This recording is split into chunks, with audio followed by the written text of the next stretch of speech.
Discussing the Indian cosmic tech कि क्या Indian जो पर्सपेक्टिव है इस कॉस्मॉस का या इस यूनिवर्स का, उनका स्ट्रक्चर किस तरह से उन्होंने विजुअलाइज किया, क्या उन्होंने किस दृष्टि से देखा, क्या उनका दृष्टिकोण था, किस तरह से उनका स्टार्स का पूरा सिस्टम उन्होंने एक मशीन की तरह, एक ऑर्गेनिक मशीन की तरह उसे समझाने की कोशिश करी शिशुमार का एक वोकेबलरी को यूज़ करते हुए।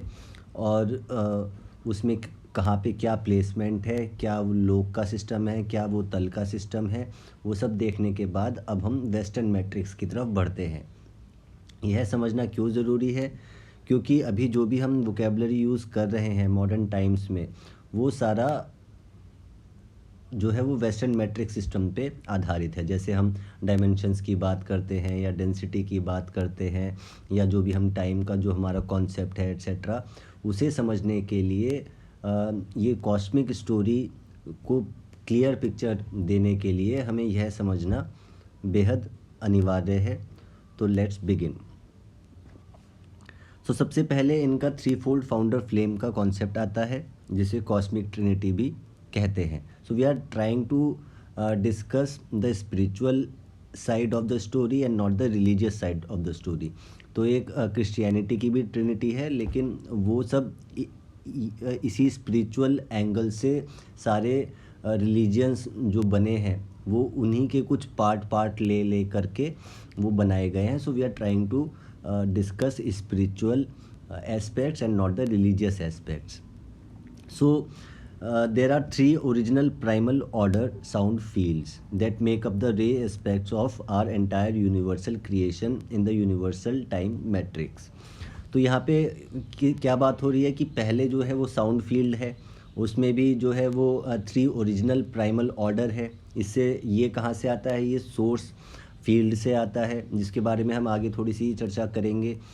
और ये जो साउंड फील्ड है, जब वो सोर्स फील्ड अपने आप को साउंड फील्ड में जब वो कन्वर्ट करती है तो थ्री ओरिजिनल प्राइमल ऑर्डर बनते हैं, जिसे ब्रह्मा विष्णु महेश हमारे इंडियंस ने वो संज्ञा दे दी, जिससे कि फिर वो रश्मि का कॉन्सेप्ट आता है, रश्मि सिद्धांत आता है, that make up the ray aspect of this universal creation in this universal time matrix. तो जो वहाँ पे हमने गैलेक्टिक ऑर्गेनिक मशीन की बात करी थी, तो यहाँ पे वो यूनिवर्सल टाइम मैट्रिक्स की बात कर रहे हैं, जिसमें वो सर्वप्रथम बता रहे हैं कि एक सोर्स फील्ड है, उसके बाद उससे तीन original primal order sound fields बनती है, जिससे कि that gives rise to the ray aspect of this universal creation.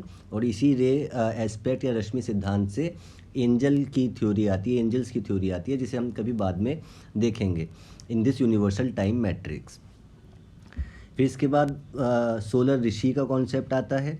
तो the solar rishi are the first triad of light manifestation. तो जो वो साउंड फील्ड से रे एस्पेक्ट बना और उससे फिर उसकी ट्रायड बनेगी। पहले वो सोर्स फील्ड से ट्रायड बनी, ओरिजिनल कॉस्मिक ट्रिनिटी बनी, और फिर उससे रे एस्पेक्ट आया, और उस रे एस्पेक्ट का फिर फर्स्ट ट्रायड बनता है, जिसे ये सोलर ऋषि का संज्ञा देते हैं। That make the universal Trinity. वहाँ पे कॉस्मिक ट्रिनिटी की बात हो रही है, यहाँ पे यूनिवर्सल ट्रिनिटी की बात हो रही है। That are projected from the emerald order and blue flame. अब यूनिवर्सल ट्रिनिटी, यूनिवर्स और कॉस्मोस में क्या फ़र्क है, इस पे हम कभी बाद में चर्चा करेंगे, क्योंकि वो और ज़्यादा बड़ा विषय हो जाएगा। So that make the universal trinity that are projected from the emerald order and blue flame, gold order and gold flame, and amethyst order and the violet flame from the God source field, जो हमने बात करी source field की, the three fold founder flame और cosmic Trinity. तो यहाँ पे कुछ चीज़ें कंफ्यूजिंग है, जिसे हम अभी क्लैरिफाई नहीं करेंगे, और जब इलेबोरेटली डिस्कशन करेंगे तो उसमें एक एक चीज़ पे हम डिस्कशन कर लेंगे। So just to keep it short, we'll be just trying to understand from a larger picture what this matrix is all about. तो यहाँ पे जब वो रश्मि बनना शुरू हुई, तो रश्मि से वो कलर आए, इंद्रधनुष के कलर आने शुरू हुए, उसमें वो ब्लू फ्लेम, गोल्ड फ्लेम और वायलेट फ्लेम बने, और जिसे इन्होंने सोलर ऋषि का नाम दिया। फिर वहाँ से ही ये यूनिवर्सल टाइम मैट्रिक्स का कॉन्सेप्ट आता है। So a time matrix is a map of all the timelines. तो अब जब हम डायमेंशंस को देखेंगे, वहाँ पे हमने लोकों को देखा था शिशुमार के जब हम डिस्कशन कर रहे थे। अब यहाँ पे जो है तो उन लोकों पे अलग अलग टाइमलाइंस है, और उन सब का टाइमलाइंस, यहाँ पे वो डायमेंशंस की बात करेंगे जो हम आगे देखेंगे। तो उन सब का समेशन, वो सारी टाइमलाइंस मिला करके एक गैलेक्टिक टाइम मैट्रिक्स या यूनिवर्सल टाइम मैट्रिक्स बनती है, in which the consciousness moves that are simultaneously taking place within the entire time matrix। मतलब ये सब साइमल्टेनियस चल रहे हैं, पैरेलल यूनिवर्सेस, एक ये यूनिवर्स है या एक ये डायमेंशन है। उसे पैरेलल यूनिवर्स भी कहना ठीक नहीं है, पैरेलल डायमेंशंस। तो एक ये डायमेंशन है, एक इसके ऊपर की डायमेंशन है, एक उससे ऊपर की डायमेंशन, जो वहाँ पे लोकों का सिद्धांत है, यहाँ पे डायमेंशंस का सिद्धांत है। Are simultaneously taking place within the entire time matrix, which is nothing but the mathematical program by which consciousness experiences time and matter। तो ये डिफरेंट टाइमलाइंस क्या है, ये इनके पीछे एक गणित है। जैसा कि हमने शिशुमार में भी देखा था कि 1.6 मिलियन माइल्स जो था वो यहाँ से मून से ऊपर के प्लेनेट की दूरी, शुक्र की दूरी, फिर शुक्र से ऊपर मार्स की दूरी, एट्सेट्रा। तो वो जो पूरा एक ये यूनिवर्सल स्ट्रक्चर है, इसके पीछे भी ये कोई रैंडम नहीं है, जैसे आजकल साइंस बताती है कि सब कुछ रैंडम है। Random, there is nothing random in this universe, everything is mathematically calculated और mathematically conceptualized by the creator or by the founder, whatever you would like to call him or her or it as। so ये अलग अलग timelines क्यों बनाई, क्योंकि अनंत है, infinity है। अब इन्फिनिटी में एक जीवात्मा को अलग अलग एक्सपीरियंसेस करने हैं, अलग टाइम का एक्सपीरियंस करना है, अलग मैटर का एक्सपीरियंस करना है। तो उनको अलग अलग एक्सपीरियंस बनाने के हिसाब से वो अनंत जो एक फ्रैक्टल सोल है या जो फ्रैक्टल इंडिविजुअल है, उसको वो अलग अलग एक्सपीरियंस कराने के लिए वो अलग अलग टाइमलाइंस का गठन होता है, और उन सब टाइमलाइंस को मिला करके एक यूनिवर्सल टाइम मैट्रिक्स बनती है। फिर यहाँ पे कॉस्मिक स्ट्रक्चर आता है। So the western cosmic structure contains 6 15 dimensional universal time matrices for the purpose of consciousness individualisation and into dimensionalisation in order to experience the perception of different time। तो वहाँ पे जैसे 7 लोग और 7 तल हैं, यहाँ पे ये 15 डायमेंशनल यूनिवर्सल टाइम मैट्रिसेस की बात करते हैं। और उसका पर्पज़ क्या है, उसका पर्पज़ वही है कि कॉन्शियसनेस इंडिविजुअलाइजेशन, इंडिविजुअल क्या होता है, जिसका कभी फ्रेगमेंट नहीं किया जा सकता, which is indivisible.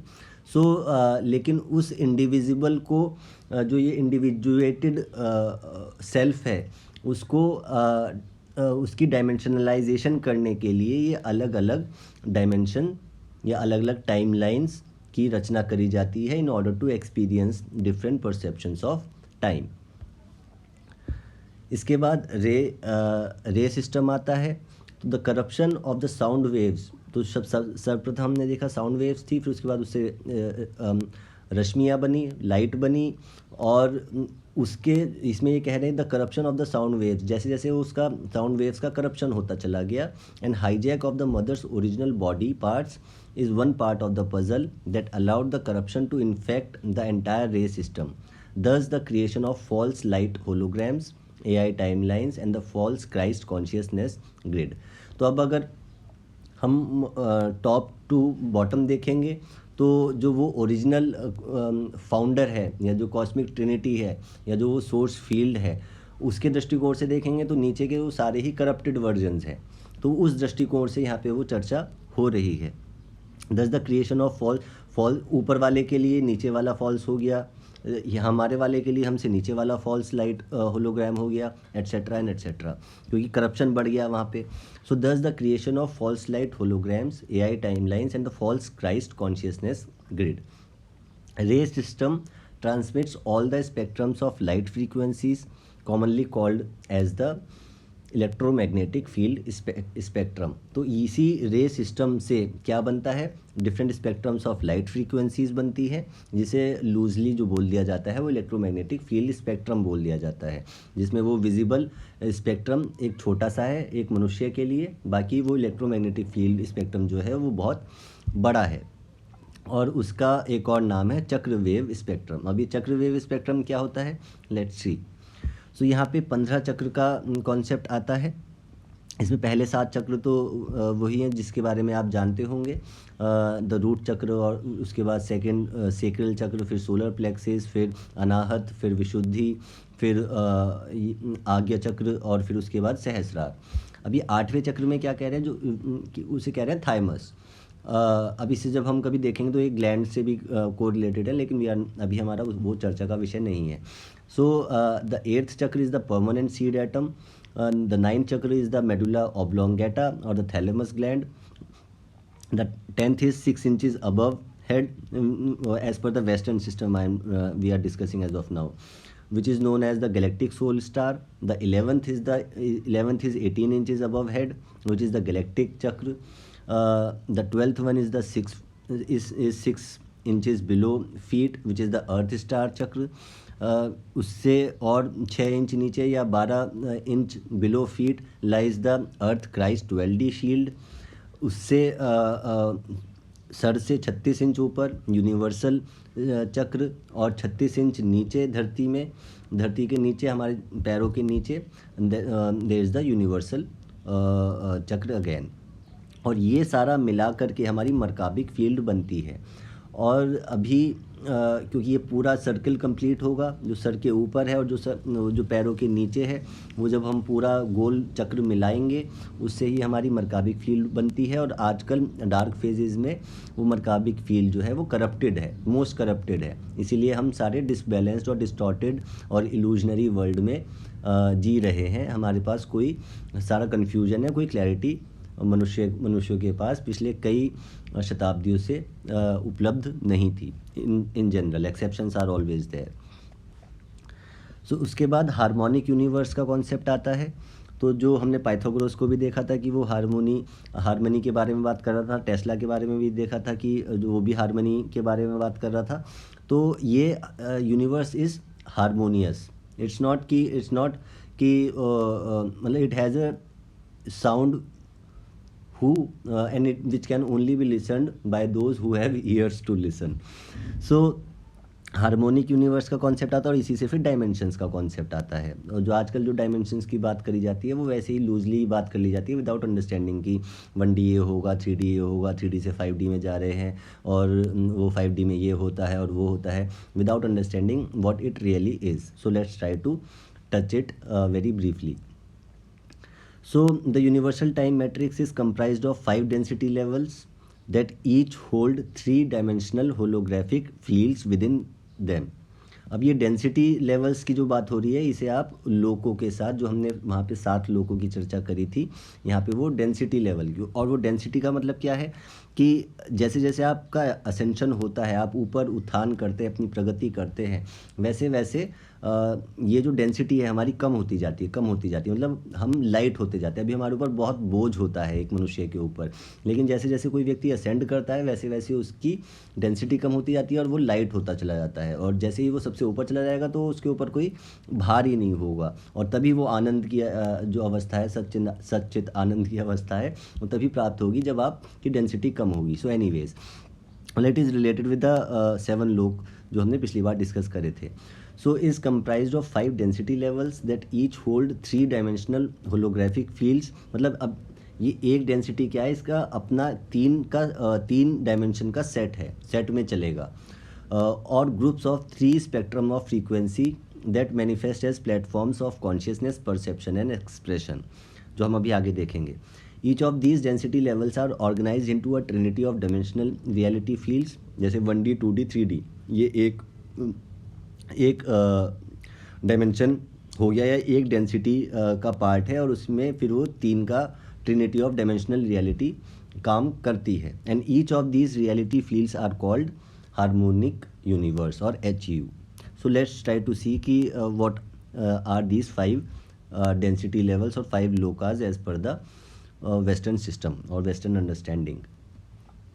So first harmonic universe में अब यहाँ पे वो जो हम डायमेंशंस को ऐसे ही बोलते हैं, वो डायमेंशंस यहाँ पे क्लियर होता है। तो हर एक हार्मोनिक यूनिवर्स में, या एक universe is not the right word, लेकिन they have used it, so I am using it. So because universe is something else and we are talking about different planes of existence in this universe only at this moment in time. So multiverse और universe किस तरह से बहुत सारे multiverse मिलकर के एक universe बनाता है, वो कभी हम बाद में बात करेंगे। अभी वो उसे दूसरी तरह से दिखाया जाता है। So anyways, so in the first harmonic universe in 1D 2D 3D, अब ये 3 का सेट चलेगा हर एक हार्मोनिक यूनिवर्स में। तो पहला जो हार्मोनिक यूनिवर्स है, जो अभी हमारा यूनिवर्स है, या जो हमारी जो अभी प्लेन ऑफ एग्जिस्टेंस है, उसमें हम ये 1D 2D 3D तक कार्य करते हैं, जिसमें हमारी पर्सनैलिटी मैट्रिक्स होती है। हम सेपरेटेड अवस्था में रहते हैं कि आप और मैं अलग हैं, और हमारी एक अपनी पर्सनैलिटी है, हम एक अपना अलग एक इनकारनेटेड ह्यूमन बीइंग है। सो इस 3D रियलिटी में ये पर्सनैलिटी मैट्रिक्स काम करती है, which is the first harmonic universe. The second harmonic universe is the soul matrix. यहाँ पे वो व्यक्ति अब ह्यूमन फॉर्म से जीवात्मा के तल तक पहुँच जाता है, उसे जीवात्मा का अनुभव हो जाता है कि मैं एक पर्सनैलिटी नहीं हूँ, मैं बाकियों से भी जुड़ा हुआ हूँ, and I am not living in separation, और I am not existing in separation, whereas I am existing in companionship और union with everything else which we can see all around. So ये second harmonic universe की बात होती है। तो जो लोग बात करते हैं 3D से 5D में जा रहे हैं, वो यही बात करें कि पर्सनैलिटी मैट्रिक्स से वो जीवात्मा के तल तक पहुँच रहे हैं, या अब वो जो सेपरेशन का फेज़ था कि हम सेपरेटेड इंडिविजुअल्स हैं, सो टू से, अब हम एक यूनिफाइड फील्ड ऑफ रियलिटी की तरफ प्रोग्रेशन कर रहे हैं as a collective, which is the second harmonic universe, which consist of 4D 5D and 6D. The third harmonic universe is the 7D 8D and 9D, which is nothing but the monadic matrix. तो अभी तो हमारे अंदर वो ये 5D और 6D तक ये अनुभूति आ जाती है कि हम जीवात्मा है। फिर उसके बाद हम उस मोनेड से जुड़ना शुरू कर देते हैं। मोनेड मतलब जो एक हमारा एक परिवार है, यूनिवर्सल परिवार है, हम उस परिवार से जुड़ना शुरू कर जाते हैं। तो वो है third harmonic universe. The fourth harmonic universe consist of the 10D 11D and 12D, which is nothing but the avatar matrix और द क्रिस्टोस एवेटार मैट्रिक्स। तो यहाँ पे जो वो बुद्धा स्टेट ऑफ माइंड है, या जो क्राइस्ट कॉन्शियसनेस की बात करी जाती है, जो क्राइस्ट आए, वो समझ लीजिए वो फोर्थ हार्मोनिक यूनिवर्स के एक बीइंग थे, या वहाँ तक उन्होंने अपनी चेतना को जागृत कर लिया था। जो भी हम अभी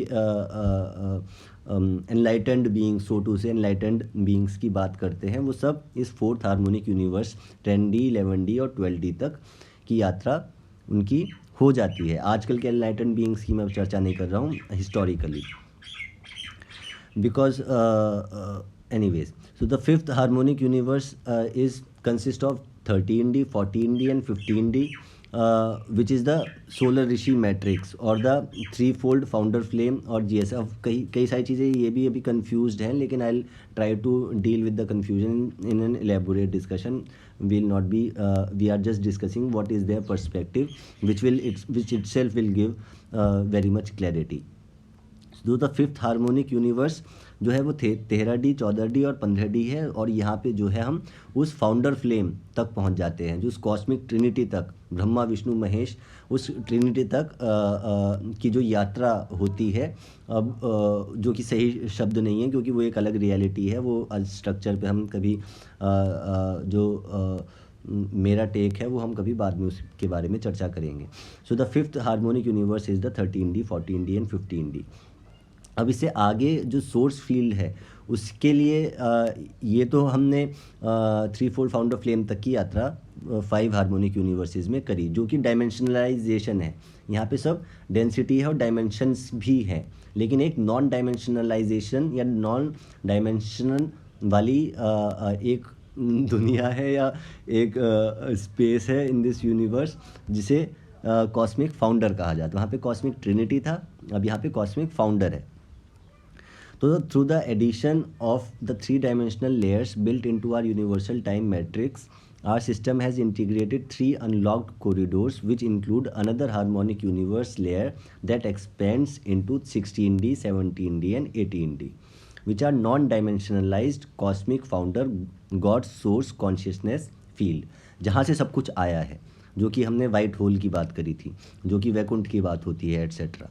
तो वहाँ पे dimensions are not in existence because it is a unified field of thing. यहाँ पे डुअलिटी है जहाँ पे अभी हम जी रहे हैं. लेकिन जो ये 16D, 17D और 18D की बात हो रही है, there are no dimensions, there is no separation whatsoever. So which cannot be comprehended even which cannot even be comprehended by this instrument of mind.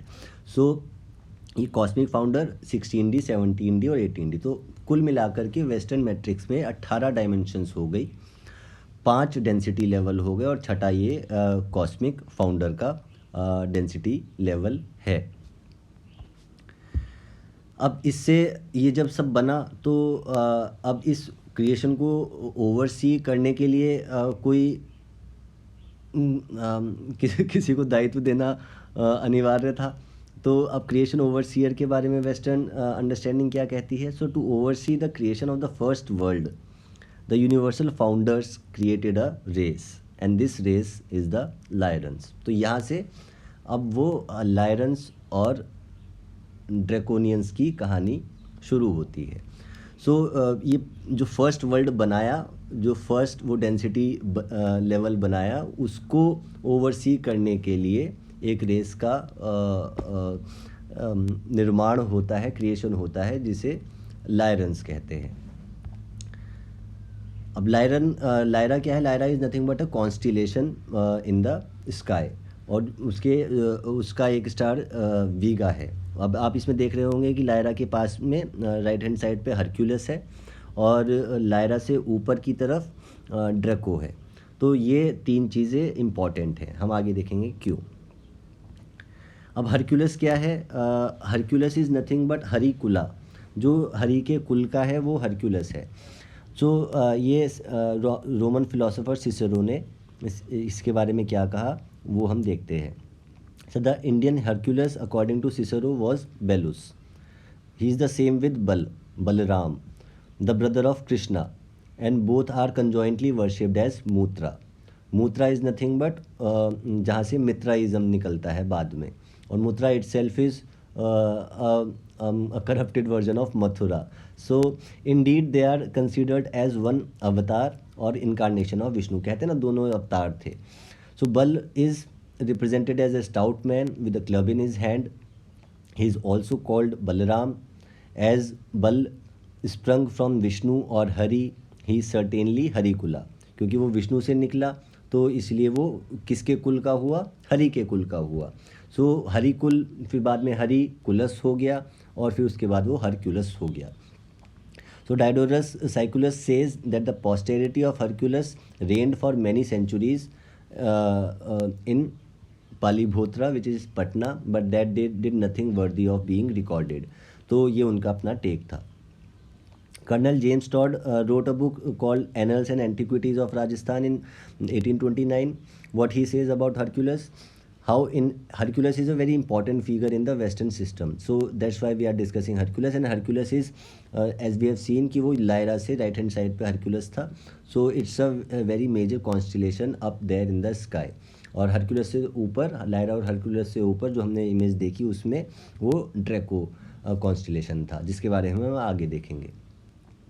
So how invaluable such remnants of ancient race of Harikula, the writer says. How refreshing to the mind yet to discover amidst the ruins on the Yamuna, Hercules Baladeva, god of strength, retaining his club and lion's hide, standing on his pedestal at Baldeva, and yet worshipped by Suraseni. This was the name given to a large tract of country round Mathura, or rather round Surpura, the ancient capital founded by Surasena, the grandfather of the Indian brother deities Krishna and Baldev, which are nothing but Apollo and Hercules, the writer is saying. तो कृष्णा जो है वो Apollo हो गए और बलदेव जो हो गए वो हरक्यूलस हो गए, एज पर the writer. The title would apply to either. Though Baldeva has the attributes of god of strength, both are lords of the race of Hari. तो वो कह रहे हैं कि दोनों ही हरिकुलेस है, उनकी अपनी अंडरस्टैंडिंग के अनुसार। Of which the Greeks might have made the compound Hercules, जो वो कह रहे हैं कि ग्रीक्स ने मिला करके एक कंपाउंड नेम उन्हें दे दिया जो कि हरक्यूलस बन जाता है। Might not a colony after the great war have migrated westward. अब यहाँ पे वो क्वेश्चन पूछ रहे हैं अपने रीडर्स से कि क्या वो ग्रेट वॉर के बाद यहाँ से एक कॉलोनी वेस्ट वर्ल्ड की तरफ नहीं गई थी, जिसने फिर वो वहाँ पे जा कर के वो अपना सिविलाइजेशन स्थापित करी। So it's a question which is being left by the writer, which is pretty right also, which we'll see at some point in time. So the original ancestors. अब who are our original ancestors? As per the Western system are the Lyrans. The Lyrans are the original ancestors of our galactic family. क्योंकि these are the creation overseer as per them. इन्हें first world को oversee करने का दायित्व दिया गया. Many thousands of years ago, their civilization reached a very high technological level. However, fell into disagreement and factions within their culture. मतलब बहुत high technological level पे ये इनकी सिविलाइजेशन पहुंच गई, और उसके बाद इनके अंदर बीच में कोई डिसएग्रीमेंट और अपनी ही वो एक कलह सॉर्ट ऑफ हो गया अपनी कम्युनिटी में, which then went on to have a war amongst themselves and destroyed much of their society. इसके बाद क्या हुआ कि लायरा के बहुत सारे लोग अपनी अपनी स्टारशिप्स में अलग अलग कॉन्स्टिलेशंस पे जा कर के बस गए. सो यहाँ पे वो फर्स्ट यूनिवर्सल माइग्रेशन हमें दिखाई देता है. Left in their starships to colonise the Pleiades, the Hyades and the Vega system. तो ये अलग अलग कॉन्स्टिलेशंस पे जा कर के फिर एग्जिस्टेंस या लाइफ वहाँ पे अपनी जीनी शुरू करते हैं. Some of these Pleiadians of the Lyran ancestors also came to Earth during the Lemurians and the Atlantean period. लेमुरिया और अटलांटियस के बारे में हम द लॉस्ट सिटीज़ में चर्चा करेंगे. सो इसमें से जो लायरा से प्लेडियस पे गए थे, उसमें से कुछ लोग जो है वो धरती पे आए और धरती पे आकर के वो सेटल हुए, और जिन्होंने फिर वो बाद में यहाँ पे टेक्नोलॉजिकल एडवांसमेंट्स एक्सेट्रा करी. And this Lemuria and Atlantis was a very high technological civilization as per some of the records, yeah, which we'll see in the fourth part, I think. Yes. फिर वो cradle of Lyra की बात होती है कि अपनी इनकी civilisation जो है वो एक अपने चरम पे पहुंची, और वो किस तरह से उनका जो आर्किटेक्चर था, architecture for the solar logos and the living matrices for the Christ mind, the Buddha mind and the avatar mind. When aspects of cosmic trinity passed through the white hole, the unified consciousness was broken down into the lower dimensional vibratory frequencies which make up each dimensional spectrum. तो फिर उसके बाद जो unified consciousness थी वो was broken down into वो ऊपर से नीचे हम जा रहे हैं, वो करप्शन बढ़ रहा है. पहले वो यूनिफाइड कॉन्शियसनेस है, फिर वो कभी वो टूट गई, और उसके बाद वो नीचे के लोअर डायमेंशनल वाइब्रेटरी फ्रीक्वेंशियल डायमेंशन बनने शुरू हो गया. फिर उसके बाद अलग अलग डायमेंशनल स्पेक्ट्रम या वो अलग अलग टाइम लाइन्स, जो कि हमने यूनिवर्सल टाइम मैट्रिक्स की बात करी थी. So everything was going on from top to bottom in this case. तो जैसे जैसे वो करप्शन बढ़ रहा था, वैसे वैसे नई नई टाइम लाइन्स बन रही थी, वैसे वैसे नई नई डेंसिटी लेवल्स और नए नए डायमेंशनल स्पेक्ट्रम बन रहा था. Each dimensional frequency band had originally experienced itself as fully unified with source and whole, and this process created a different point of consciousness awareness located in another spectrum of frequency. उसके बाद क्या होता है? The fourth harmonic universe is the avatar matrix that includes the cradle of Lyra and the histories of invasion which led to the fall of Lyra. तो उसके बाद Lyra का जो है वो फॉल होना शुरू हो जाता है due to some histories of invasion. अब लायरा कॉन्स्टलेशन में ये 4 प्रमुख स्टार हैं, जिसमें सुलाफत है, शेलियक है, अलतफार है और वीगा है, और एक लायरा है. अब यहीं पे जो वीगा स्टार है which is nothing but the Abhijit nakshatra, which we have discussed in the last part. So in Hindu astronomy Vega is the main star in the 22nd nakshatra. अब ये नक्षत्र का सिस्टम भी बदलता रहता है, जो आगे उसका एक स्कर्ट भी है विच वील सी. मतलब ये हमेशा 22 नहीं रहेगा, कभी ये फर्स्ट बन जाएगा, कभी ये depending on the consciousness level of different time cycles. मतलब जैसे जैसे यहाँ पे एरा बदलता है, युग बदलता है, यहाँ पे वो कॉन्शियसनेस का तल भी बदल जाता है और फिर उस हिसाब से कोई आगे चला जाता है, कोई पीछे चला जाता है। जैसे अभी हम अश्विनी नक्षत्र को सर्वप्रथम मानते हैं, ऐसे ही किसी पॉइंट इन टाइम पे धनिष्ठा नक्षत्र भी सर्वप्रथम हुआ करता था। So called Abhijit meaning the victorious one और the one who can not be defeated. जैसे कि कृष्ण ने कहा कि मैं नक्षत्रों में अभिजीत हूँ, तो और Krishna was also said to be born under this nakshatra. So यहाँ पे भी वो कनेक्शन आ रहा है कि जो ये वेस्टर्न सिस्टम कह रहा है कि लायरा से हमारे सारा हमारे ओरिजिनल एंसिस्टर्स हैं, तो कृष्ण भी इस बात को पुष्टि उसकी कर रहे हैं, हालांकि उससे ऊपर भी लाइफ एग्जिस्ट करती है। तो लायरा को या लायरेंस को ओरिजिनल एंसिस्टर्स कहना उतना ठीक नहीं है, क्योंकि उससे ऊपर एक फिफ्थ हार्मोनिक यूनिवर्स भी है, अगर मैं वेस्टर्न सिस्टम को भी मानूँ तो भी। सो एनीवेज या सो अभिजीत कंटेस्ट अब फॉल ऑफ लायरा के बारे में हिंदू शास्त्र क्या कहते हैं, इंडियन शास्त्र क्या कहते हैं। So Maharishi Vyas has recorded it in Mahabharata के वन पर्व में, a dialogue between Indra and Skanda, जिसमें वो कहते हैं कि contesting against Abhijit which is Vega, the constellation Krittika which is Pleiades went to वन the summer solstice to heat the summer, then the star Abhijit slipped down in the sky. कि जब वो ये कृतिका वेंट टू वन टू हीट द समर, उस समय जो है Abhijit slipped down in the sky. पहले अभिजीत ऊपर होता होगा, फिर उसके बाद Abhijit at some point in time slipped into the sky as पर the records of Maharshi Vyas. At that time Vyas says Dhanishtha was given the first place in the list of nakshatra, like I was discussing कि ये cycle या ये hierarchy भी बदलती रहती है, कि हमेशा वो 22वें नंबर पर नहीं होगा, जैसे हमने अभिजीत नक्षत्र को देखा। आज तो अभिजीत नक्षत्र को मानते ही नहीं है, केवल 27 का चला हुआ है। सो और अभिजीत को केवल और केवल मुहूर्त में काउंट करते हैं, और यहीं से पता लगता है कि वो हमारा धरती पे ज्ञान नहीं था। So anyways Rohini was also the first at some time. Now you decide what to do, said Indra to Skand. So this dialogue shows that when Indra went to summer solstice, Vega started falling. Many scholars have ridiculed this idea of star falling, but now it is proved by modern astronomy that it was a fact that 12,000 years BC, Vega slid down to the horizon from the heights of the sky to become a pole star.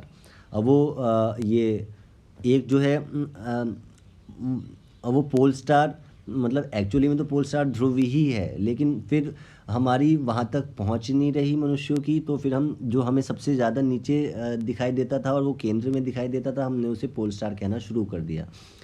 तो अब astronomical softwares भी ऐसे हैं जिससे कि आप किसी भी स्टार की गति को सेट कर सकते हो कि वो उसकी गति क्या है। जैसे मान लीजिए 5 मील प्रति घंटे की रफ्तार है, तो उसमें वो सेट करके आप ये देख सकते हो कि ये 15,000 साल पहले इसकी स्थिति क्या रही होगी और आज के 15,000 साल बाद क्या हो सकती है।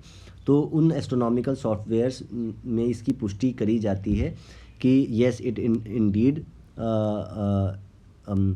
it fall down from the heights of the sky. yes. अब ये जो हमने 26,000 साल की साइकिल, हमने तो 24,000 साल की साइकिल की बात करी थी डिप्रोग्रामिंग क्रैश कोर्स में, कॉस्मोलॉजिकल एजेस के बारे में जब हम चर्चा कर रहे थे, लेकिन जनरली वो 25,590 या 26,000 के आसपास ली जाती है। सो जो 26,000 साल की जो साइकिल है causes the north celestial pole to move counterclockwise relative to the backdrop stars. Whichever star is closest to the north celestial pole becomes the pole star. तो ऐसे ही जैसे अभी के समय 2000 AD के आसपास में Polaris is the pole star, 2000 BC के आसपास में Thuban was the pole star, 9000 BC के आसपास में वो वीगा के आसपास वो पोल स्टार था, एंड सो फोर्थ। तो ये क्या है कि किस तरह से वो पोल भी बदलता रहता है। और उसी पोल, जैसे ही वो पोल स्टार बदल जाता है वैसे ही यहाँ पे वो कॉन्शियसनेस लेवल या चेतना या युग परिवर्तन जो भी आपको समझना है वो उस हिसाब से अकॉर्डिंगली, मतलब ये सब कुछ सिंक्रोनाइज्ड है, nothing is a coincidence in this universe, everything is everything is leading to everything else, so everything is connected with everything else and everything is synchronized. So अगर जैसे ही स्काई बदलता है वैसे ही प्लेन्स ऑफ एग्जिस्टेंस भी बदल जाते हैं. So everything is correlated with each other. So इस तरह से जैसे वो ये इसका टिप, ऊपर का टिप ऑफ द पॉइंट है वो आप उसे पोल स्टार मान लीजिए, और इस तरह से ये रोटेट करता रहता है, और उसमें जो भी वो ऊपर वाला जिस तरफ भी जिस स्टार को भी पॉइंट करता है that becomes the pole star. अब ये 2000 BC पहले का स्काई का चित्र बनाया गया या सॉफ्टवेयर से उसे प्राप्त करने की कोशिश करी गई, और 9 अप्रैल 2000 BC का ये है, जिसमें वो आप देखेंगे सेंटर में वो पोल स्टार जो कि थूबन उस समय था, और चारों तरफ जो है ये नक्षत्रों का सिस्टम है, और उसके अंदर वाले सर्कल में फिर वो सोलर साइंस होंगे, और अंदर जो है वो और अलग अलग कॉन्स्टलेशंस हैं जिसकी पिक्चर यहाँ पे क्लियर होती है. तो इसमें आप देखिए कि बीच में सबसे बीच में वो पोलरिस है, पोलरिस के नीचे वो उर्सा माइनर है, उर्सा माइनर के नीचे वो उर्सा मेजर है, पोलरिस के लेफ्ट हैंड साइड में वो ड्रैको है, ड्रैको के ऊपर वो सीफियस है, ड्रैको के लेफ्ट हैंड साइड में वो लायरा और वीगा है, लायरा और वीगा के नीचे वो हरक्यूलस है, हरक्यूलस के साइड में लेफ्ट हैंड साइड में वो ओपियूकस है जिसकी अभी चर्चा होनी शुरू हुई 10-12 साल पहले कि वो 13वां साइन है एट्सेट्रा. फिर अगर आप ये लायरा से ऊपर जाएंगे तो वो सिग्नस स्टार है या कॉन्स्टलेशन है, उससे ऊपर जाएंगे तो वो पिगासस है, उससे पिगासस से अगर आप राइट हैंड साइड नीचे की तरफ देखेंगे तो वो एंड्रोमेडा है, एंड्रोमेडा से अगर आप नीचे जाएंगे तो वो कसियोपिया है which is nothing but Kashyap, जिसके बारे में थोड़ी आगे चर्चा करेंगे. कसियोपिया से राइट हैंड साइड में वो पर्सियस है, पर्सियस से वो राइट हैंड साइड पे प्लेडियस है, प्लेडियस के ऊपर वो एरीज़ है, फिर वो मतलब वो तो सोलर साइंस है ही, एरीज़ से ऊपर फिर वो पाइसिस है, पाइसिस से लेफ्ट हैंड साइड पे वो एक्वेरियस है, एक्वेरियस से लेफ्ट हैंड साइड पे वो Capricorn and so fourth. Pisces से ऊपर वो सीटस है. ये इम्पॉर्टेंट है क्योंकि आगे हम देखेंगे कि देर आर 4 स्काई सर्पेंट्स जब हम उनके बारे में बात करेंगे. देन ये उर्सा मेजर के राइट हैंड साइड में लिनक्स है, और उर्सा मेजर के इधर जो है वो केनस वेनाटिसी है, उसी के इधर लेफ्ट हैंड साइड पे बूटिस है, बूटिस के ऊपर कोरोना बोरियालिस है, और कोरोना बोरियालिस के ऊपर अगेन हरक्यूलिस है. So this is the sky above. और इसे ही मिला कर के जब हम 3 डायमेंशनल में उसे हमारे ऋषियों ने देखा, और मतलब 3D से भी ऊपर देखा, लेकिन अभी हम 3D पे ही रखते हैं उसे, तब उन्होंने वो पूरी छवि देखी. अभी तो हम ये 2D देख रहे हैं, जब उन्होंने वो 3D में देखा तब उन्हें वो एक डॉल्फिन की तरह लगा, जिसे उन्होंने शिशुमार का कॉन्सेप्ट बताया, जो कि ये पूरा का पूरा यूनिवर्स को मैनेज करता है. कहते हैं कि एक पत्ता भी ऐसे ही नहीं हिलता, एवरीथिंग इज़ मैनेज्ड. सो कौन कर रहा है उसे manage? The sky, the starry system, the stars. जो स्टार जैसे जैसे स्टार्स रोटेट करते हैं, जैसे जैसे वो अपनी पोजीशन बदलते रहते हैं, वैसे वैसे वो सारा यहाँ के इवेंट्स भी बदलते रहते हैं. तो उन्होंने जब उसे वो 3 डायमेंशन में देखा, इसी चीज़ को पूरा एक होलिस्टिक कॉम्प्रिहेंसिव, तब उन्होंने वो पूरा चित्रण करा, और जिसे उन्होंने एक डॉल्फिन की संज्ञा दी, और जिसकी वोकैबुलरी फिर शिशुमार से हमने समझी थी फर्स्ट पार्ट में. इसमें वो मेन है, ये ऊपर एंड्रोमेडा है, एंड्रोमेडा के नीचे लकेरता है, लकेरता के नीचे सिग्नस है, सिग्नस के नीचे लायरा है, लायरा के नीचे हरक्यूलस है अगेन, और बीच में वही पोलैरिस है, पोलैरिस के बगल में ड्रैको है. तो this is the simplified version for you to see. So Lyra was often represented on star systems as a vulture. जब गरुड़ की कहानी आती है कि गरुड़ जो है वो सांपों को मारता है, और वो हम व्हील ऑफ संसार में आगे देखेंगे.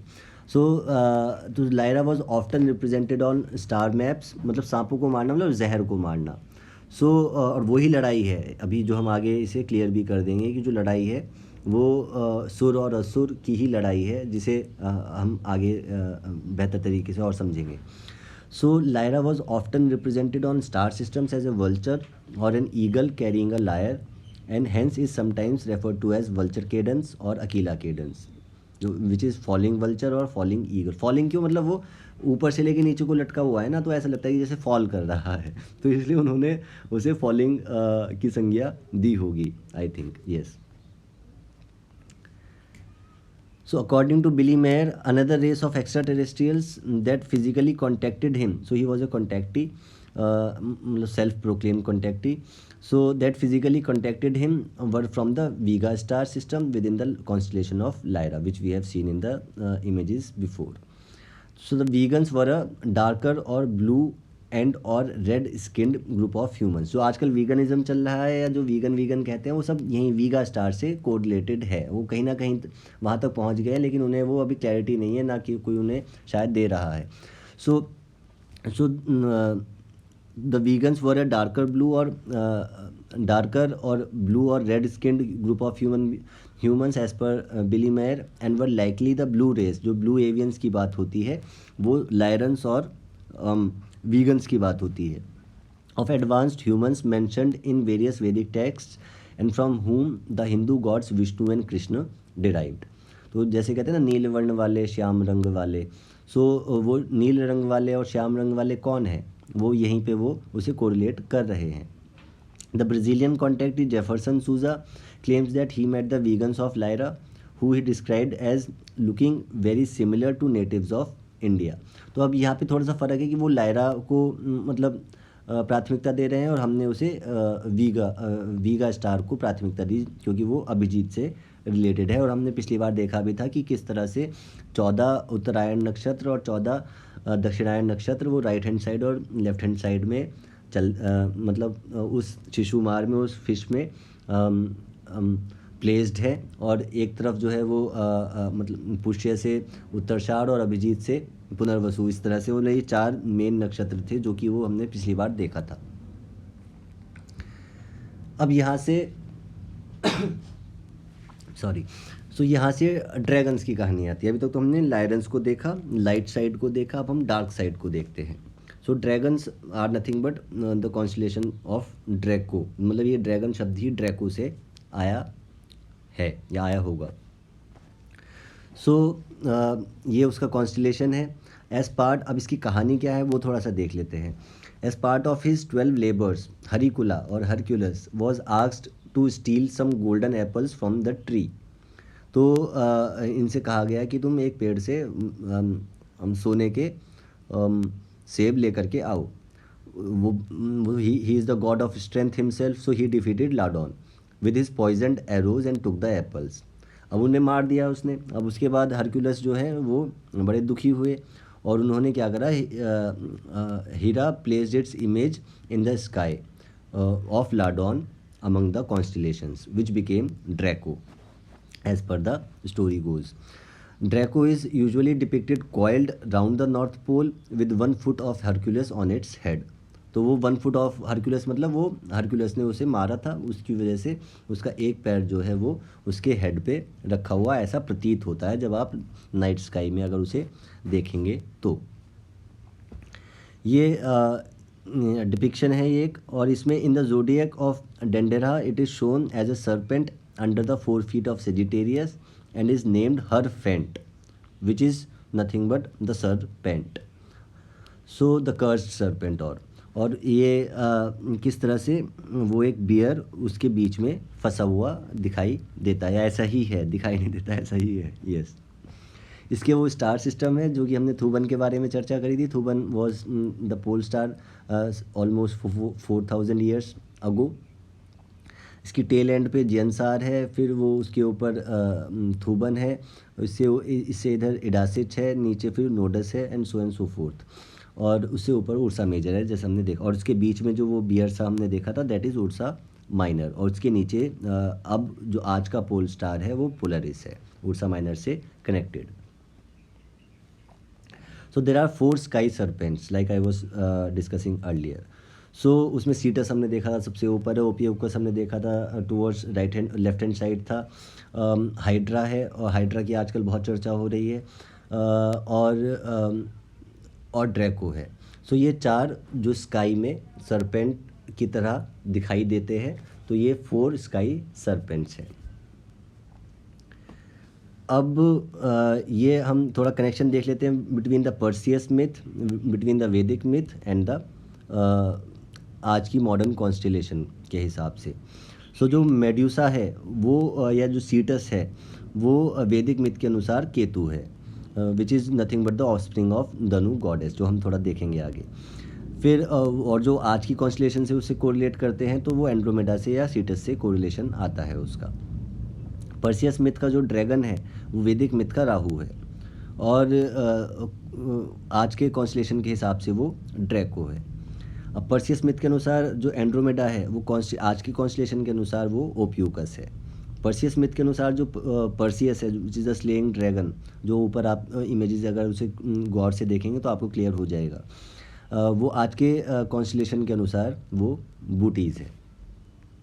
सो आप देख रहे हैं कि मतलब हमारी जो वैदिक या इंडियन सिस्टम ऑफ अंडरस्टैंडिंग में हम राहु केतु को उसी से वो हमने वो टर्मिनोलॉजी दी, राहु को ड्रैगन, पर्सियस मिथ के अनुसार वो ड्रैगन बोल दिया गया, और आज के कॉन्स्टेलेशन के अनुसार वो, तो बात एक ही हो रही है हर जगह, क्योंकि स्टोरी तो एक ही है, कॉस्मिक स्टोरी तो एक ही है। और इसीलिए वो आगे कर्नल जेम्स टॉड कह रहे थे कि क्या वो कोई कॉलोनी यहाँ से ग्रेट वॉर के बाद गई थी, तो वो एक ही जगह से वो सारी चीज़ें इधर से उधर जाती है और उनके नाम बदल जाते हैं, क्योंकि बहुत लंबे समय की कहानी है, कोई ऐसा नहीं है कि 500 साल की है, 1000 साल की है, तो बहुत हज़ारों सालों में वो मिथ, जिसे आजकल मिथ कहते हैं, वो मिथ इसीलिए कह दिए जाते हैं क्योंकि वो जैसे ही वो ट्रैवलिंग करी एक जगह से दूसरी जगह, तो वहाँ पे उसके कभी नाम बदल गए, और फिर उसके बाद वो 1000 साल बाद उसका वो रिलेशन पूरा का पूरा ही विस्थापित हो गया, और उसका कनेक्शन रहा ही नहीं, और फिर उसके बाद वो एक स्टैगर्ड रियलिटी, अलग एक स्टैगर्ड रियलिटी में चला गया, और यहाँ पे एक अलग स्टैगर्ड, जैसे हरक्यूलस के बारे में हमने पढ़ा, तो विच इज़ नथिंग बट बलराम, लेकिन वो वहाँ पे वो हरक्यूलस का एक अलग स्टोरी चलना शुरू हो जाएगी, और उसे हमने कनेक्टेड फॉर्म में नहीं देखा। अब हम उसे कनेक्टेड फॉर्म में देखने की कोशिश कर रहे हैं, और जब तक हम उसे कनेक्टेड फॉर्म में नहीं देखेंगे तब तक हमारे पास वो कॉस्मिक स्ट्रक्चर और कॉस्मिक ये स्टोरी का पता नहीं होगा, और तब तक हम फिर वो पूरी तरह से असेंड नहीं कर पाएंगे। हाफ वे असेंशन हो सकता है, जो जैसे कि अभी भी लोग केवल 5D की ही बात करते हैं, वो आगे की तो बात ही नहीं करते। सो 10D 11D 12D की तो बात नहीं करते, वो केवल 5D तक अटके हुए हैं। क्यों? क्योंकि उनकी अभी वो कनेक्शन वहीं तक हो पा रहा है, वो भी पूरी तरह से नहीं हो पा रहा है, किसी ने बता दिया है और उन्होंने वो टर्मिनोलॉजी को इस्तेमाल करना शुरू कर दिया है। सो एनीवेज, अब कसियोपिया के बारे में देख लेते हैं कि कसियोपिया का लिंक किस तरह से है। So now the name Cassiopeia or Cassiope does not have a clear Greek etymology, just like in the case of Perseus there are many ridiculous attempts to explain it, but I will not waste time on them, the writer is saying. In fact, this name sounds very close to Vedic Kashyap, the husband of goddess Danu. सो कसियोपिया जो हम बीच में देख रहे हैं is nothing but ऋषि कश्यप, जो हमने कश्यप की कहानी सुनी है, और इसे ध्यान से देखेंगे तो कश्यप के सामने वो एंड्रोमेडा एक महिला समथिंग लाइक डांस करती हुई दिखाई दे रही है, और उसके पैरों में नीचे वो पर्सियस है, और कश्यप के इधर एक ओल्ड एज का आदमी सा बैठा है जो कि सीफियस है, और इसके इधर वो ड्रैको से जैसे डंक मारते हुए दिखाई दे रहा है, और एंड्रोमेडा के ऊपर वो पिगेसस है जो कि nothing but the flying horse, और एंड्रोमेडा के राइट हैंड साइड पे वो सीटस है which is the sky serpent which we have discussed, और सबसे ऊपर आपको छोटा सा वो लायरा और वीगा भी इसमें दिखाई दे रहे हैं। So we should try to connect the disconnected dots. So anyways which is not our point. अभी हम लायरा और मैट्रिक्स और ड्रैको और वो कनेक्शन भी हम साथ के साथ थोड़ा थोड़ा देख रहे हैं। तो यहाँ पे जैसे हमने वो देखा कि वो राहु का जो है वो कनेक्शन वो ड्रैको से है, तो इसीलिए हम यहाँ पे सौर भानु की थोड़ी सी बात करते हैं। सो विप्रसिद्धि सन ऑफ धनु एंड ऋषि कश्यप मैरिड सिम्हिका। अब अलग अलग लेजेंड्स के अनुसार वही करप्शन होता चला जाता है, तो कहीं पे वो कुछ बता देते हैं और कहीं पे कुछ बताते हैं। सो विप्रसिद्धि सन ऑफ धनु एंड ऋषि कश्यप मैरिड सिम्हिका। यहाँ पे मतलब वो daughter of Hiranyakashyap which was who was the son of Diti and Rishi Kashyap. They had 100 children which included स्वर भानु। और स्वर भानु फिर आगे जा कर के अमृत पीने के चक्कर में वो अपना सर गवा बैठते हैं, लेकिन थोड़ा अमृत का बूंद उनका चला जाए जैसे आपको पता होगा, और वो उनका सर अलग और धड़ अलग हो जाता है, which becomes Rahu and Ketu. So this eternal fight between the light and the darkness ये फिर चलती रहती है। मतलब एक तरफ जो है वो ये ड्रकोनियंस है और एक तरफ जो है वो लायरन्स है, या एक तरफ जो है वो सुर है और एक तरफ जो है वो असुर है, या एक तरफ जो है वो sons and daughters of darkness है और एक तरफ जो है वो sons and daughters of light है। अब ये डुअलिटी का फ्रेमवर्क है, इससे ऊपर वो यूनिफाइड फील्ड है, वहाँ पे इस तरह की लड़ाई नहीं होती। लेकिन जब डुअलिटी में अगर दिन होगा तो रात भी होगी, क्योंकि बैलेंस स्थापित करना है, तराजू के दोनों तरफ आपको इक्वल रखना पड़ेगा, otherwise balance will not be established. इसकी वजह से एक तरफ डार्कनेस रहती है, रात रहती है, और एक तरफ दिन रहता है, और उनके बीच में एक तरह से द्वंद्व चलता रहता है, this eternal fight. So the eternal fight in the realm of duality between the Lyrans and the Draconians, और between the Sur and the Asur, और between the light and the darkness is ongoing now as well. ये नहीं कि पहले हुई, ये तो चलती ही रहेगी, समुद्र मंथन ये चलता ही रहेगा। और इस डुअलिटी में, और इससे बाहर पाना है तो फिर आपको पूरा का पूरा ये जो आजकल बात करी जाती है escaping this entire matrix, which is a very big task, लेकिन at least people are now using that vocabulary. So we are definitely ascending, लेकिन to leave this entire matrix is a big ball game.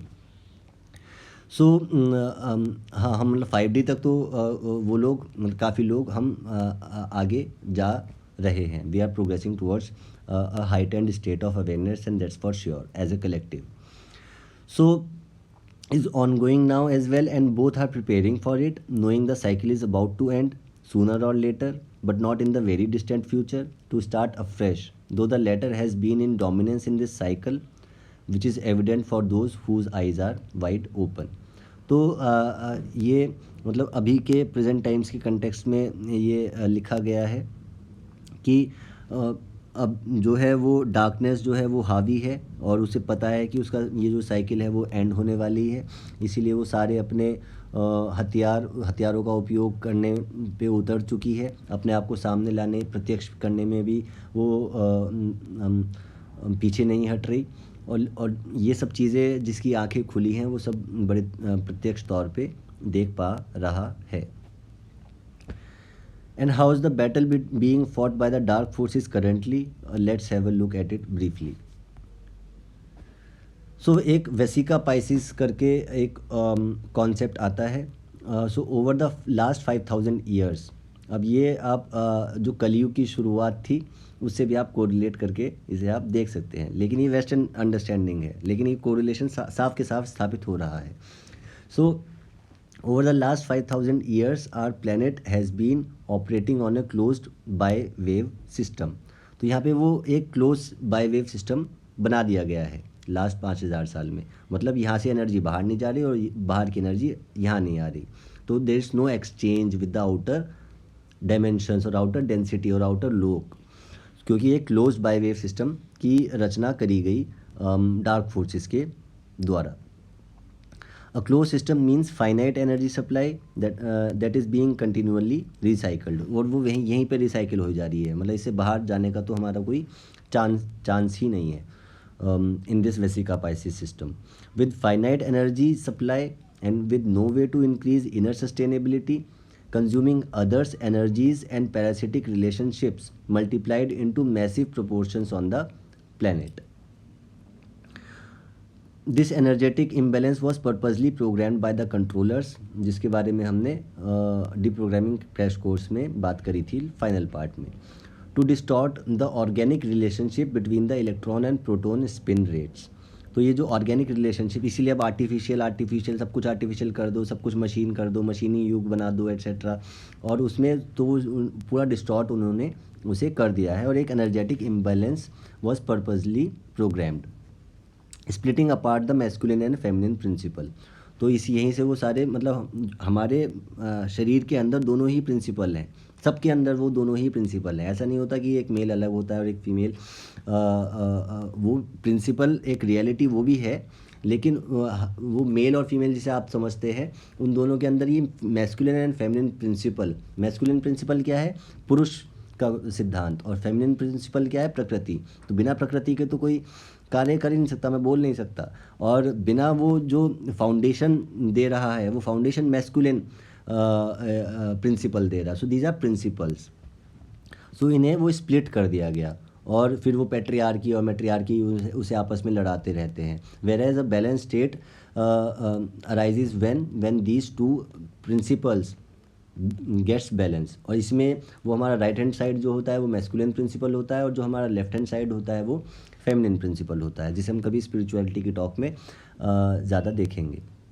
So the life force energy was being harnessed by controllers.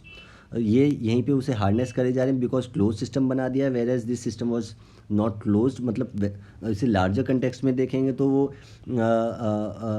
हम एक duality close system है, लेकिन उसे और छोटे loop में हमें बांध दिया गया है। तो the life force energy was being harnessed by controllers through hijacked creation code. मतलब जो क्रिएशन कोड था उसे उन्होंने थोड़ा सा उसमें सीख लिया, और उसे सीखने के बाद एक और उन्होंने यहाँ पे सिस्टम बना दिया। And inorganic reversal architecture through the vesica piscis by polar geometry.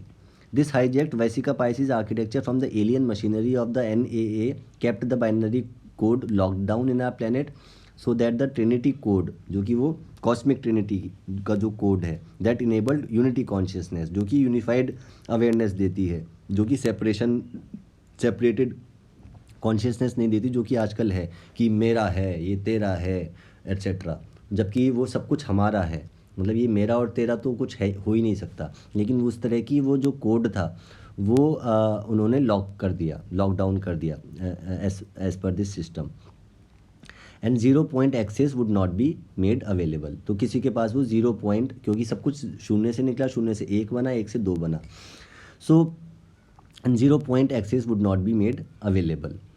This mathematical program enforces consciousness polarity split through increasing disconnection and separation from the source field. तो अब हमारा सोर्स से कोई कनेक्शन नहीं है, अब हमारा फोर्स से कनेक्शन है। yes, force and source are two different things. Anyways, so this forced reversal and split patterns that continually fragmented the human consciousness body at multiple dimension. तो इस तरह से इन्होंने एक सिस्टम की संरचना करी, वो हाईजेक्ट क्रिएशन कोड बना करके और एक इनऑर्गेनिक रिवर्सल आर्किटेक्चर की स्थापना करके एक क्लोज्ड बाई वेव सिस्टम बना के यहीं पे वो एनर्जी घूमे जा रही है। इससे बाहर ना तो कोई एनर्जी जा रही है और इससे बाहर से ना कोई एनर्जी यहाँ पे आ रही है। लेकिन now the code has been broken और it is getting broke and the veil is thin. और उसी के लिए सारा जो हाहाकार है चारों तरफ, वो उसी के लिए, because they know that the war has been lost but they are still trying to prepare themselves for the next cycle. Because cycle ऐसा नहीं है कि ये साइकिल बस अभी समाप्त हो गई, फिर वो दोबारा से साइकिल आ जाएगी, फिर ये दोबारा उठ के खड़े हो जाएंगे। Because in duality both has to be in existence, elsewise duality will cease to exist. Yes. So the universal gates or portals, so the most powerful universal gates in our system which relate to controlling the operational functions in our time matrix are those located in the cradle of Lyra. वो तो सबसे ऊपर है क्योंकि वो creation overseer है। 12D Aramatena, 11D Avion and 10D Lyra Vega along with the 8D Orion gates, जिसकी आजकल ये लोग बात करते हैं ना, पोर्टल्स खुल रहे हैं। So but they don't have this cosmic structure understanding unfortunately.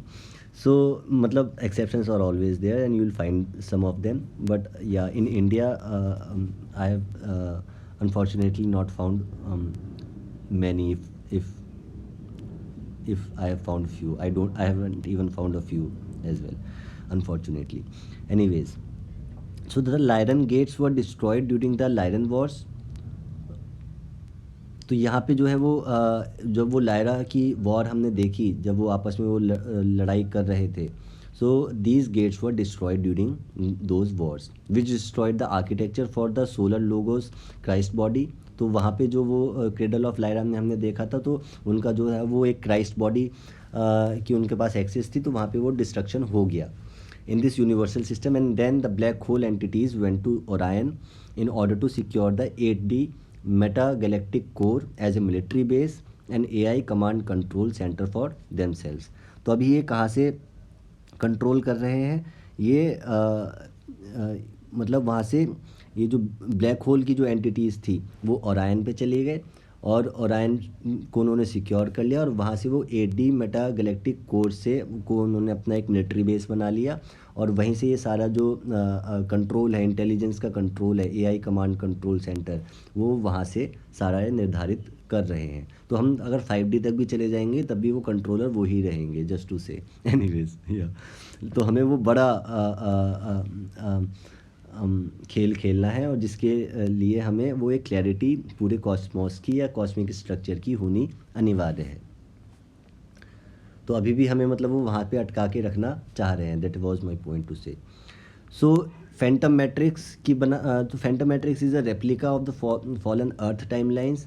It is used to blend with the organic earth body in order to consume the living light in the organic creator cores and living souls of this planet। So सब वो जो है energy का व्यापार चल रहा है, the business of energy. This is also refer to as the AI timelines of the fallen earth. इसलिए आजकल artificial intelligence which is part of the phantom matrix, and to stop us from knowing the truth and from ascending us, because they knew, or which is pretty evident that now this collective consciousness is ascending, and this section of the phantom matrix blends in with the organic timelines। तो एक false ascension matrix fam करके बनाया जाता है, और या अभी जो मतलब एक तरफ तो ट्रू असेंशन मैट्रिक्स है, टैम है, और एक तरफ जो है वो फैम है। So the false ascension matrix is an inorganic alien technology that was installed by NAA into the astral plane, जो कि 4th डायमेंशन में, जो कि अभी जो वर्चुअल रियलिटी बनाएंगे, लोग बड़ा अच्छा मान रहे हैं उसे, वर्चुअल रियलिटी को, etcetera. So which is nothing but another false ascension matrix which is they are trying to make and hijack us into that 4th dimension, and is primarily controlled in the higher sound field dimension of 5D timelines। तो मतलब हर dimension ऊपर से वो control करी जा सकती है, just to say it loosely. So it is a false white light current, also known as false Christ consciousness light, used by the imposter spirit that is sourcing and manipulated from the lower soul matrix dimensional realms। This false white light creates an intricate webbing with man. तो बहुत सारे लोग जो है इस fam में अटक गए हैं, और वो कि 5D में जाएंगे, 4D में जाएंगे, तो वो इसमें अटक गए हैं, because this itself is a sort of ascension. क्योंकि अभी हम 3D से 4D में चले जाएंगे या 5D में चले जाएंगे तो वो एक तरह से असेंशन हो जाएगा, लेकिन वो भी एक तरह से मतलब हमारी जो एक्चुअल पोटेंशियल है उससे रोकने के लिए एक खेल चल रहा है।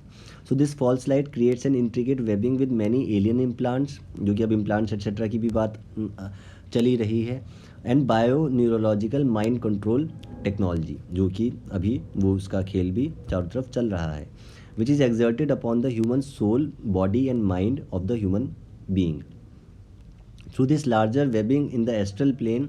इट इज़ जो मेटावर्स बनाएंगे वो सब इसी फॉल्स असेंशन मैट्रिक्स का एक हिस्सा है।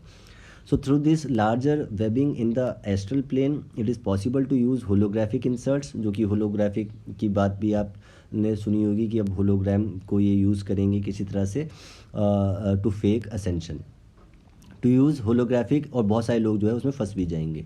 So to use holographic inserts and install तो उसमें क्या है, वो सॉफ्टवेयर प्रोग्राम्स को इंस्टॉल कर देंगे, जो कि इंसर्ट्स लगाएंगे या इम्प्लांट्स हमारे अंदर या जीवात्माओं के अंदर लगाने का इनकी प्लानिंग चल रही है।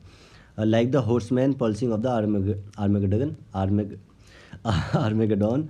software that mind control human beings to generate and promote belief systems for fear, because darkness जो है वो उसका जो खाना है वो fear है, और जो light है उसका जो खाना है वो love है।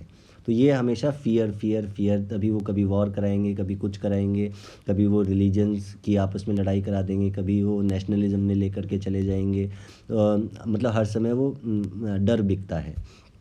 And promote belief systems for fear, religion and tyrannical control, और वो टोटल कंट्रोल की तरफ लेकर के जाएंगे, जो भी ये होलोग्राफिक इंसर्ट्स और alien implants and bioneurological mind control technology का ये इस्तेमाल करते हैं। कहाँ से कर रहे हैं? 8th डायमेंशन से, ओरायन बेस बनाया है इन्होंने। It is a part of consciousness suppression of humanity in this ascension cycle which forces reincarnation into the lower realms of time fields on earth, जो कि हमें फिर से वही रिसाइकलिंग में लगा देता है और हमें रोक देता है ऊपर अपना उत्थान करने से। सो ये एक वेस्टर्न मैट्रिक्स था, जिसमें हमने शुरुआत में देखा कि किस तरह से वो कॉस्मिक ट्रिनिटी, सोलर ऋषि, उसके बाद हमने वो कॉस्मिक फाउंडर की बात करी, फिर उसके बाद हमने वो लायरेंस और ड्रैको की बात करी, ड्रैकोनियंस की बात करी, फिर उसके बाद हमने किस तरह से वो ड्रैकोनियंस ने क्योंकि डार्क एज चल रही है या चल रही थी, सो वो ड्रैकोनियंस ने किस तरह से वो अपना सिस्टम बनाया, वैसी का पाइसिस बनाया, फिर वो फैम बनाते हैं, फॉल्स एसेंशन मैट्रिक्स एट्सेट्रा। तो वो किस तरह से यहाँ पे वो एक क्लोज्ड बाईवेव सिस्टम की रचना करी जाती है, जिसमें ना एनर्जी बाहर जा पा रही है, ना एनर्जी अंदर आ पा रही है बाहर की, जिसकी वजह से हम यहीं एक लूप में फंसे हुए हैं and we are not able to get out of it. So yeah, तो ये भी एक छोटे लेवल की मैट्रिक्स है और एक बड़े लेवल की भी मैट्रिक्स है, तो जो कभी हम मैट्रिक्स में एक इलेबोरेट डिस्कशन कभी और कर लेंगे। So what is the evidence of it कि ये ड्रैकोनियंस कर रहे हैं। So here it goes. So आप देखिए, draconian travel restrictions destroy joy, draconian travel bans are misdirected, government urge to discard proposed draconian law, draconian law Nagaland CM कुछ कहता है उसके बारे में। तो हमने पिछले 2-3 सालों में कितना सुना कि ड्रैकोनियन लॉ है, ड्रैकोनियन हम पे रेस्ट्रिक्शंस लगाए जा रहे हैं, जो कि एक सेल्फ एविडेंस है कि ये हो क्या रहा है। This is the fight between the Lyrans and the Draconians, जो कि हमेशा ये चलती रहेगी, जिसे हमने असुर और असुर की कहानी बता दिया, और अब हमें वो निर्णय लेना है कि हम किसकी तरफ है, जो कि आप लोग जो भी सुन रहे हैं, आई थिंक आप निर्णय ले ही चुके हैं, लेकिन अब हमें वो क्लैरिटी लानी है, और उस क्लैरिटी के लिए हम ये कॉस्मिक मिस्ट्री को डिस्क्लोज करने की कोशिश कर रहे हैं। So in this part we have discuss the 2 sides of this eternal fight between the sons and daughters of darkness and that of light, along with covering the very built up of the western matrix. तो ये तो अभी हमने आज की बात करी। And up next in this cosmic story we will see how the 2 races settled here on earth, from where God shaped different human tribes. तो अब ये अगले पार्ट में हम देखेंगे कि किस तरह से ये दोनों जो रेसेस है, कोट एंड कोट, एक लायरन्स हो गए, एक ड्रैकोनियंस हो गए, एक डार्कनेस के पुत्र पुत्रिया हो गए, एक लाइट के पुत्र पुत्रिया हो गए, वो किस तरह से धरती पे अपना सेटलमेंट करते हैं, और धरती फिर वो चारों तरफ चारों कोनों पे वो किस तरह से भिन्न भिन्न हिस्सों में अपना सेटलमेंट बनाते हैं, और उसी से फिर वो जो भी आज हम ह्यूमन ट्राइब्स के बारे में बात करते हैं, different human tribes, they got shaped up. So up next will be settling on the earth. Yes.